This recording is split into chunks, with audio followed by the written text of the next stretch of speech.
stuff this possum. So it says save a small amount for the feet. It says stuff firmly, save small amount for feet. So I'm gonna pull some to the side just so I have those for the feet.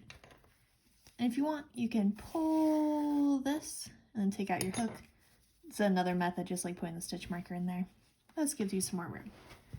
So when you stuff, you do not just want to shove this whole pile in. You actually want to separate it into smaller clumps. This creates a fluffier look. Then you insert it one at a time. And you kind of place it around, trying to shape it and inserting your fluff. In our crochet kits, there is extra fluff, so if you're like, oh my gosh, I don't want to be this stiff, it's too strong, whatever, no big deal. Don't use it. Save it for another project. Stuffing doesn't go bad, and it both uses more than you think, but a little goes a long way. All right, I'm going to continue. Okay, you're going to want to stuff this firmly, but then you're going to continue to stuff it as you close it. And sometimes the stuffing gets in the way when we're closing it. That's okay. You can pick it out at the end or try to squish it down so it's not in the way. Oh, he's starting to look good. He's starting to look like a little pill bug. I think that's going to be good for now. The next row is single crochet decrease. So I'm going to put my hook back in and then tighten it. Push this down a little bit so I try not to pick up the stuffing, although sometimes it's inevitable. One single crochet and decrease. And we're going to repeat that a total of how many times? 6 times. You guys already know how to do this. I'm sure this is coming a bit repetitive for you. And I hope after this project you continue to learn crochet and check out more patterns and kits, and I hope you gain a new hobby after this. Crocheting has been so fun for me. I've been crocheting since I was 14 and I'm now 21, which makes me feel kind of old because 7 years is a long time. But it's brought me a lot of joy and a lot of fun, and I love sharing all my creations. If you don't already follow us on all of our social medias, we are on TikTok, Instagram, Facebook, and of course YouTube. So if you want to hit the subscribe button, it really helps. Oops, my count's off. This is why I don't talk and do it, but that's okay. Let's show how to deal with mistakes. My count's off. That was a single crochet. Here's a decrease. But now I have 1 stitch left. That's okay. What I'm going to choose to do is completely ignore it. So I'm just going to move my stitch marker to the one I just did. Decreasing really isn't that big a deal. If you're increasing, you might want to fix the pattern, especially if it's not your last row of increase. But I like to think that it doesn't really matter. It's crochet. It's uniquely you. Next row is decrease 6 times. So no single crochets here. We're just going to decrease 1,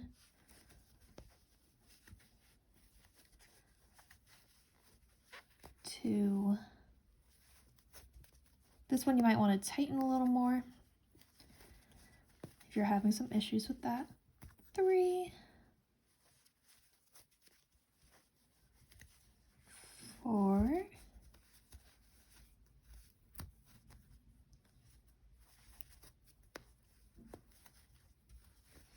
5. Oh, see, ended up working out. Ended up being the right stitch count at the end. And that happens more than you would think. My last one, 6.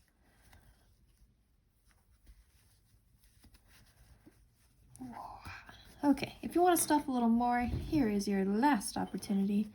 I like his butt a little firmer, so I'll tuck that in, but I think it looks pretty good. Now you're going to cut about, be honest, I probably do a foot, but you probably only need 6 inches. You're going to cut off your yarn.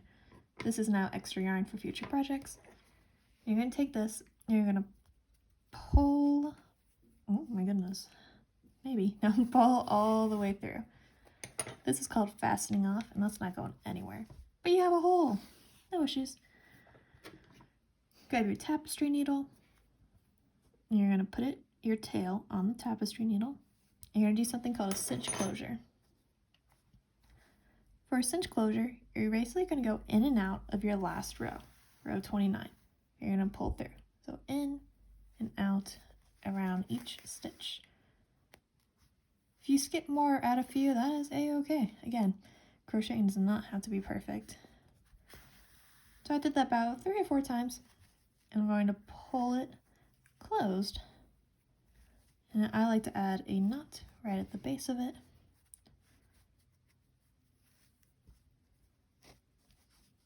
And I'm going to take this, I'm going to stick it right near it and poke it out somewhere else. Take off my tapestry needle. Here it is. Take my scissors, pull it, cut. If it sticks out a little bit, you can just stick it in with your scissors. Look at that, we finished the body. Let's put the nose on. So I'm going to take a strand, 3 feet-ish, and cut it on my pink yarn. I'm going to put it on the tapestry needle.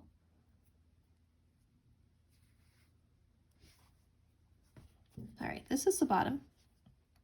So what I like to do is a little further down, I like to stick it in. And this is the bottom of where the nose is going to point. You're going to sew it about a triangle. So here it is. I'm going to leave this down here, and I'm going to hold it so it doesn't slide out. And now we're going to embroider the nose. You can do it however you like, what other techniques. If you're a embroiderer and you're like really good at thread, you might have different techniques. I am not. I'm a yarn person. So this is what I like to do. I'm going around row 1, which was your magic rings. And I like to go in and out, making a triangle, ovalish shape.